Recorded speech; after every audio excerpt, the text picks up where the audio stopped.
반갑습니다. 이보다 조금 더 알 뿐입니다.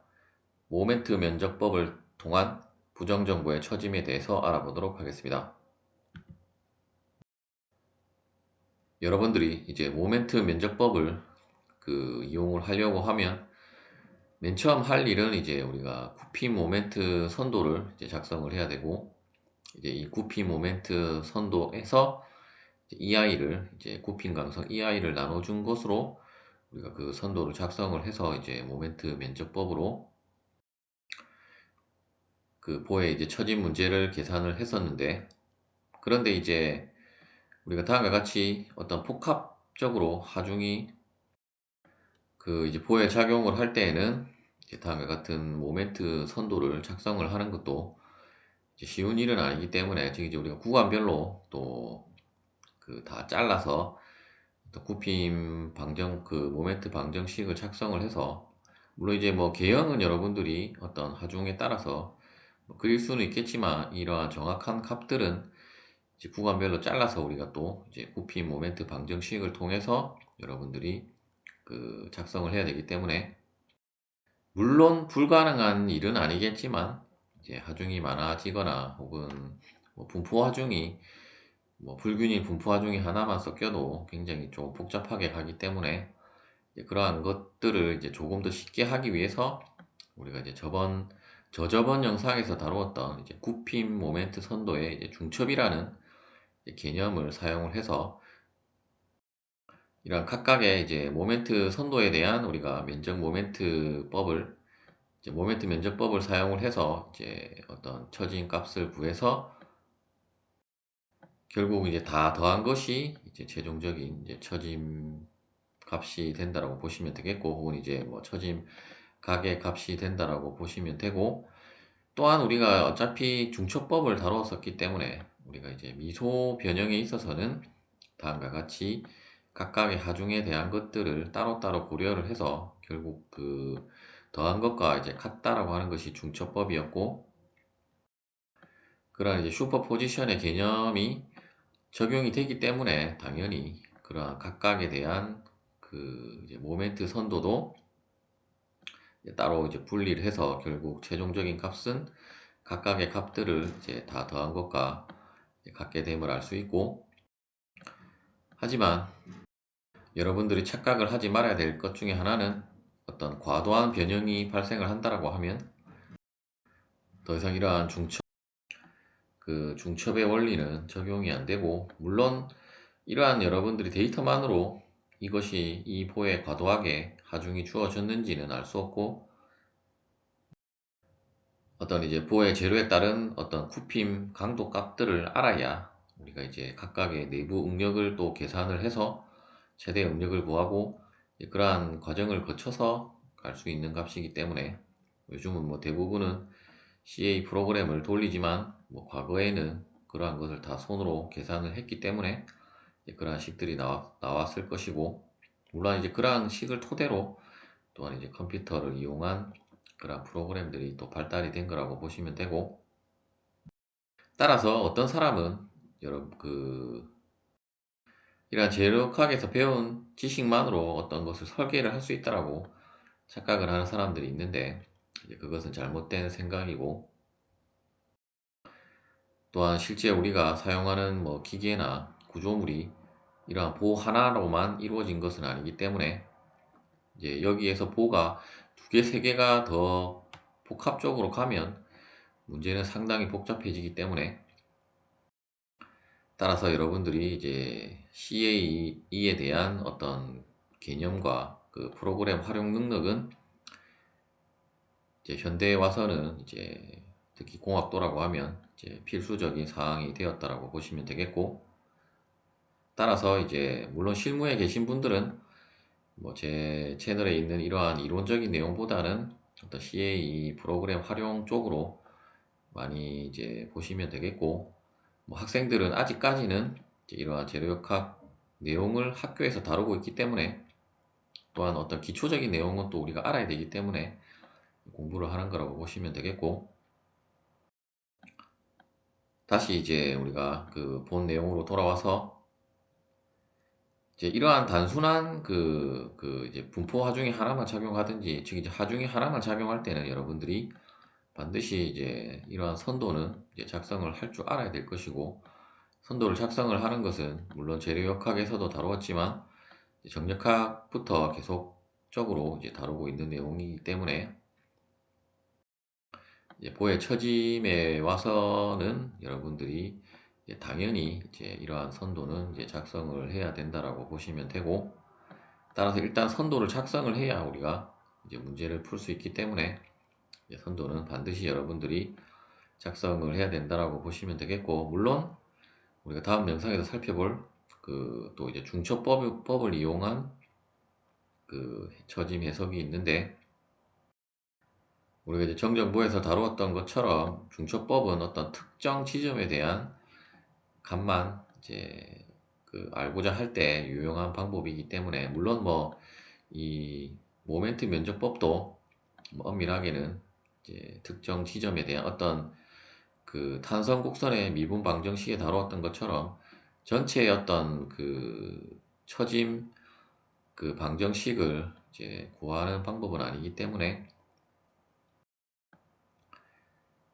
그 어떤 임의의 위치에 대한 값을 우리가 알고자 할 때는 이제 당연히 이러한 모멘트 선도를 통해서, 이제 엄밀하게 말하면 이제 EI 값을 나눠준 EI분의 M 선도를 통해서 여러분들이 이제 어떤 우리가 모멘트 면적법에서 다루었던 제1 정리, 제2 정리를 통해서 이제 적분을 하면 그 위치까지의 이제 값이 계산이 되기 때문에, 중첩법보다는 조금 더 이제 임의의 위치에 대한 우리가 값을 알 수 있다고 보시면 되겠고, 하지만 어떤 전체적인 식은 알 수 없기 때문에, 이제 그 식을 여러분들이 찾으려고 하면 당연히 이제 어떤 적분법을 통한 식을 이제 여러분들이 찾아야 되는데, 이제 하중이 복합적으로 나오면 이제 그러한 식을 찾는 것도 물론 찾을 수는 있지만 식이 굉장히 많아지고 복잡해지기 때문에, 식이 많아진다고 하는 것은 이제 중간 과정에 실수가 발생할 확률도 이제 커지는 것이고, 따라서 이제 조금 더 편리한 방법으로 가는 것이 이제 모멘트 면적법이나 이제 중첩법이라고 보시면 되겠습니다. 예제를 풀어보도록 하겠습니다. 대부분의 이제 부정정보 문제는 우리가 이제 어떤 지지 반력을 이제 구하는 문제라고 보시면 되겠고, 다음과 같이 이제 프라프트, 컨틸레버, 빔에 이제 우리가 저번 영상에서는 이 빔의 끝단에 이제 롤러 서포트로 지지된 경우였었는데, 물론 이제 뭐 가운데로 가든 어떤 임의의 위치로 가든 문제를 푸는 데는 상관은 없을 것이고, 물론 이제 외팔보에서 이제 서포트가 하나가 아니라, 즉 이제 롤러 서포트가 하나가 아니라 뭐 하나가 더 추가가 되면 조금 더 이제 부정정의 미지수의 이제 개수는 많아지겠지만, 일단 대부분은 이제 이러한 롤러 서포트 하나만 있는 경우만 나오기 때문에, 뭐 그러한 경우까지는 여러분들이 뭐 굳이 생각을 안 하셔도 되고, 물론 이제 우리가 또 다음 영상에서 이제 연속보라는 것을 한번 다룰 건데, 이제 서포트가 여러 개인 경우는 이제 연속보에서 다시 한번 설명을 드리도록 하겠습니다. 일단 이제 풀이상에서는 이제 하나의 선도로 다 중첩을 해서 그려 놓았는데, 일단 이제 문제는 각각의 이제 지지점에 대한 반력을 이제 구하라는 문제가 되겠고, 그리고 이제 현재는 우리가 값들을 알 수는 없기 때문에,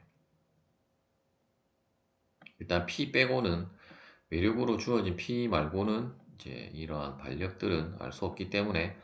일단 뭐 자유물체도는 이제 다음과 같이 작성이 되는데, 뭐 AX는 현재 외력이 수평 방향, 즉 이제 X축 방향으로는 없기 때문에 AX는 0이 되게 되므로 굳이 뭐 고려를 할 필요는 없겠고,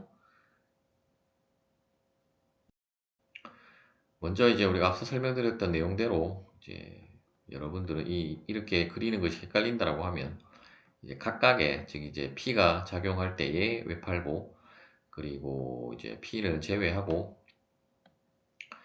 반력도 결국은 이제 BY라고 하는 어떤 집중 하중으로 고칠 수 있기 때문에 이제 집중 하중이 작용한다라고 생각을 하고 BY에 대한 것을 또 따로 작성을 해도 되고 또한 이 반력의 반력 부분은 우리가 굳이 이제 이 모멘트 선도를 작성할 때 이러한 반력 이쪽 부분의 반력은 여러분들이 굳이 고려를 하지 말고 그냥 이 외팔보라 생각하고 외팔보에서 P만 작용할 때 외팔보에서 BY만 작용할 때로 나눠서 여러분들이 이제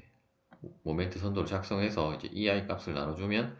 이제 EI분의 M 선도가 어차피 개형은 똑같은데 이제 값만 EI가 나눠진 값으로 이제 선도가 작성이 된다라고 보시면 되겠습니다. 따라서 이제 위쪽 부분에 즉 이제 이 X축에서 즉 이제 Y축에서 이제 이 수평축의 값을 0이라고 하고 이제 0보다 큰 이쪽 삼각형이 이제 BY에 의한 굽힌 모멘트 선도라고 보시면 되겠고 즉 이제 EI를 나눴기 때문에 EI분의 M 선도라고 보시면 되고 P에 의한 EI분의 M 선도는 아래쪽 부분에 이쪽 삼각형이라고 이제 보시면 되겠습니다.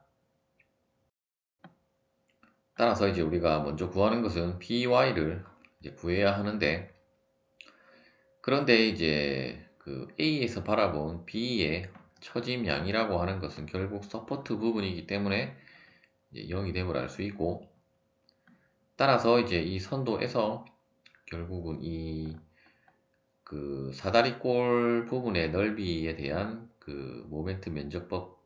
값과 그리고 이 삼각형에 대한 모멘트 면적법에 의한 이제 값을 이제 두 개를 더하면 되는데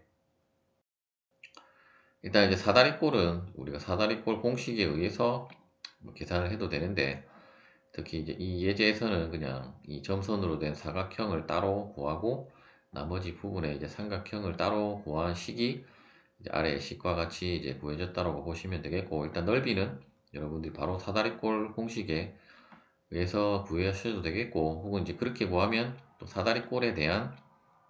도심을 여러분들이 또 계산을 따로 해야 되기 때문에 어차피 이제 도심을 계산을 하려고 하면 그냥 두 개로 분할을 하는 것이 더 이제